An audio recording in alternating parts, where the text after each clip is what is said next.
नदीम मलिक साहब भी हमारे साथ मौजूद है, कुछ उनसे बात कर लेते हैं। नदीम मलिक साहब, आपसे जब भी बात हुई आपने सियासी डायलॉग ही वाहिद हल करार दिया। अब अटॉर्नी जनरल साहब ये कह रहे हैं कि एक के अलावा तमाम हुकूमती जमातें पीटीआई से मुज़ाकरात पर आमादा हैं। चीफ जस्टिस साहब भी ये कह रहे हैं कि सियासी जमातें एक मौक़िफ़ पर आ जाएं तो अदालत गुंजाइश निकाल सकती है। अगर सियासी डायलॉग हो सकता है तो क्या इस गुंजाइश से फायदा निकाल सकती हैं जमातें सारी? इसका रास्ता है ये कि पहले रोज से, क्योंकि बात चीजें आइन के अंदर लिखी गई हैं, जिसमें 90 रोज भी आइन के अंदर लिखे गए हैं। इसी तरीके से केयर टेकर सेटअप जो तस्वर है वो भी इस वक्त आइन का हिस्सा है। मौजूदा आइन के अंदर ये दोनों चीजें शामिल है, 90 रोज भी शामिल है और केयर टेकर सेटअप भी शामिल है। अब सुप्रीम कोर्ट अगर ये चाहे कि उसके इंतजामी हुक्म के तहत ये सारी चीजें हो जाए तो हुकूमत उसको कन्फ्रंट करके दाएं बाएं से निकलने की कोशिश करती रहेगी, क्योंकि इंतखाबात से राय फरार इख्तियार करना चाहते हैं। और राय फरार अगर एक दिन इंतखाबात करवाना सबकी मर्जी और मंशा है तो उसका रास्ता पोलिटिकल डायलॉग से निकल सकता है, पोलिटिकल कंसेंसस के साथ जाए और फिर सुप्रीम कोर्ट उसके रास्ते के ऊपर मोहर लगा दे कि 90 रोज में इस वक्त इंतखाबात नहीं हो रहे, क्योंकि तमाम सियासी जमातें चाहती हैं कि बैक वक्त इंतखाबात हो, जनरल इलेक्शन का टाइम करीब है। फिर वो जो आइन शिकनी है उसको एक कानूनी शक्ल मिल जाएगी। अदरवाइज ये तसादुम का रास्ता है सुप्रीम कोर्ट का।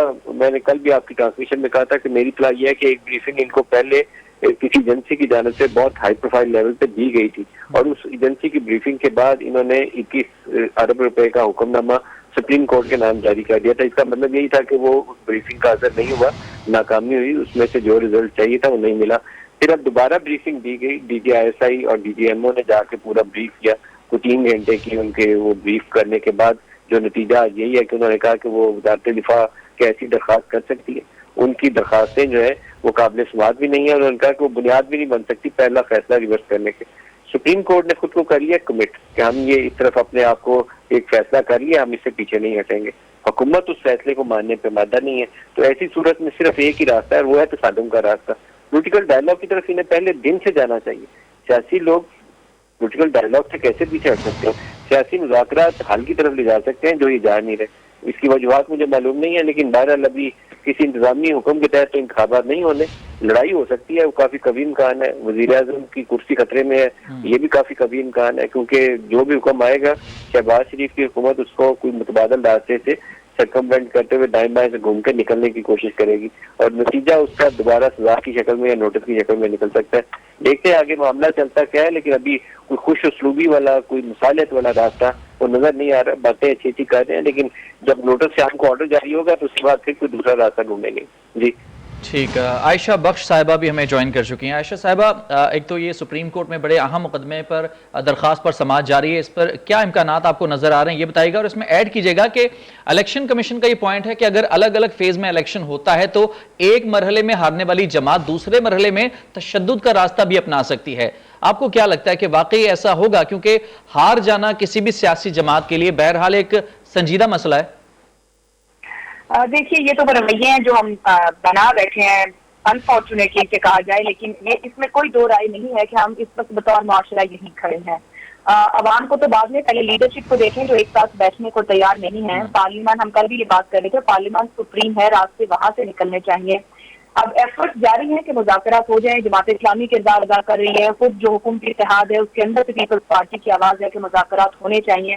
आज कोर्ट को भी इन्फॉर्म किया गया है, वहां पर अटॉर्नी जनरल ये बात कर रहे हैं कि कोशिश कर रहे हैं कि मुज़ाकरात की तरफ जाए, सियासी जमातें एक मौके पर आ जाएं।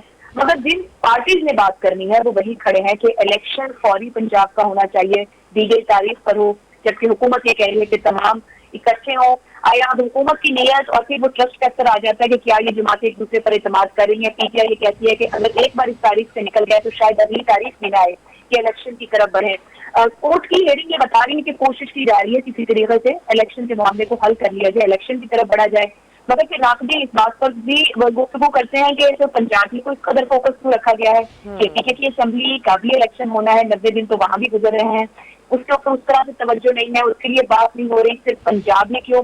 तो इस पूरे मामले के अंदर और भी बहुत सी बातें जुड़ी हुई हैं। मसला ये है कि मामला बहुत स्मूथली हल हो सकता है अगर पॉलिटिकल फोर्सेस बैठ जाए, अपनी जो भी स्टेटेड पोजीशंस है उनको एक तरफ रख लें, फ्यूचर कोर्स लेते हुए, अवाम को देखते हुए, मुल्क को देखते हुए। हम जो एक साल गुजर गया पिछला, उसमें हम बहुत कुछ खो चुके हैं। मगर अगर इसी तरह मामला चलते रहे तो फिर किसी के भी हाथ में नहीं रहेंगे। जिस तरह मलिक साहब भी कहते हैं, हुकूमत अपनी स्टेटेड पोजीशन ले चुकी है और ओवर कॉन्फिडेंटली वो इतना आगे जा चुके हैं, ये कहा जाए कि वो हर तरह से कोशिश कर रहे हैं कि बात अब उन तक आई ही नहीं, मतलब काबीना वजीर आजम तक वो उसको घुमाते फिराते रहे। मगर अदालत भी बड़ी वजाहत से कह रही है, आज फिर बार बार वो ये कह रहे हैं कि ये बात पहले नहीं कही, आज आप ये बात कह रहे हैं, मगर कल तो ये कहा, इलेक्शन कमीशन ने पहले ये कहा, आज वो दूसरी बात कर रहा है। तो इस पर सिर्फ डॉज करने की कोशिश की जा रही है अदालत को कि हम अभी ये नहीं कर सकते, कल कर लेंगे। अदालत कहती है अगर आप कहते हैं आज को, तो आज को कैसे मुमकिन हो, क्या पता तब भी कोई वजूहत हो। ये वो ट्रस्ट फैक्टर है जो इस वक्त आपको नजर आएगा तमाम इदारों के अंदर मौजूद है, पोलिटिकल फोर्सेज के अंदर मौजूद है।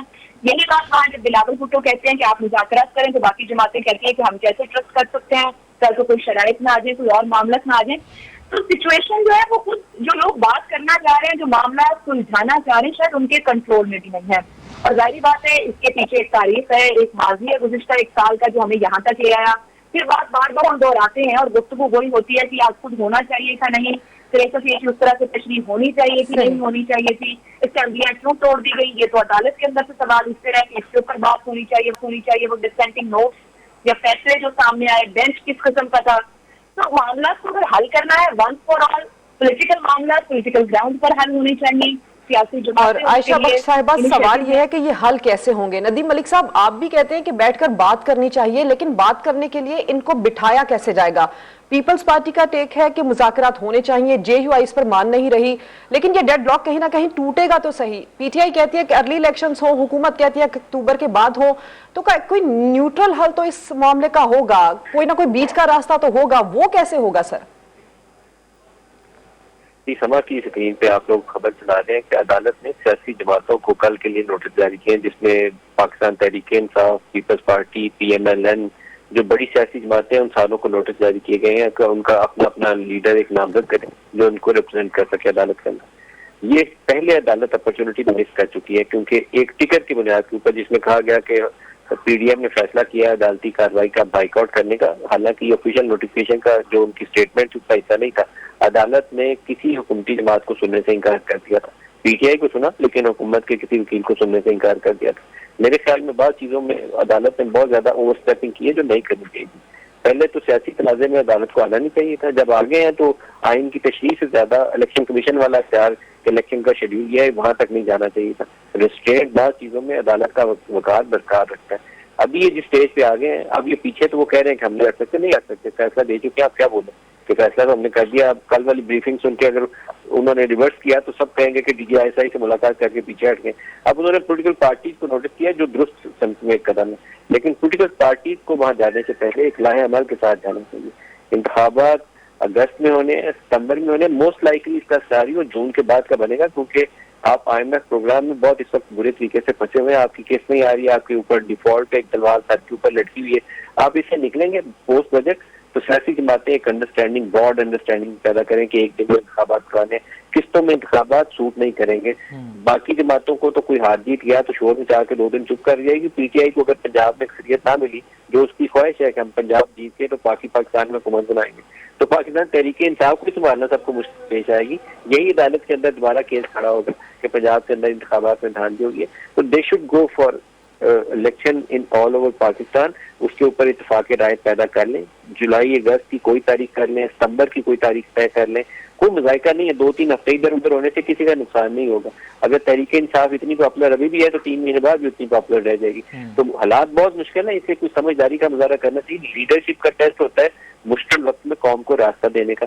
ये अपना रास्ता देने की बजाय, दूसरे को राह दिखाने की बजाय, कोई हिकमत अमली अपनाने की बजाय हर मामला उठाते हैं तो जाके कोई लाहौर हाई कोर्ट की बेल बजा देता है, कोई सुप्रीम कोर्ट की बेल बजा देता है। कुछ अपनी भी तो इम्तहान देना कि ये लीडर बनने के इस कौम के काबिल है भी है कि नहीं। तो अभी पता चल जाएगा कि कल इनके लीडरशिप क्या पोजीशन इख्तियार करते हैं अदालत के सामने। जी